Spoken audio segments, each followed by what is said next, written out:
44 అని వచ్చింది. సో ఇప్పుడు మనం డయాగోనల్స్ తీసుకున్నాం. అంటే డయాగోనల్స్ అంటే అందరికీ తెలిసి ఉంటాయి. So this is the diagonals for it. 6 + 19 25, 25 + 5 30, 30 + 14 44. ఇక్కడ వేసుకుందాం 44 అనేది.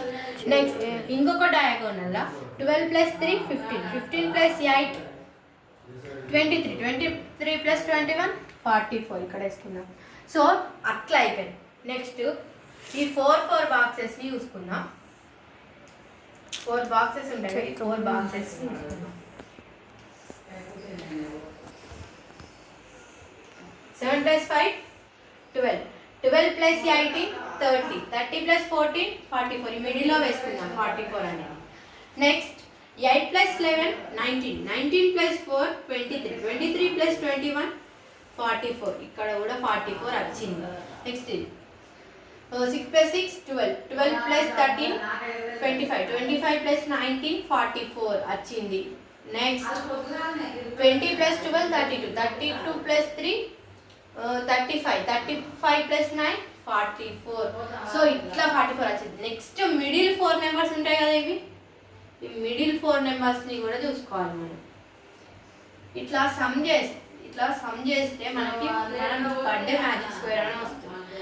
8 + 14 22, 22 + 3 25, 25 + 19 44.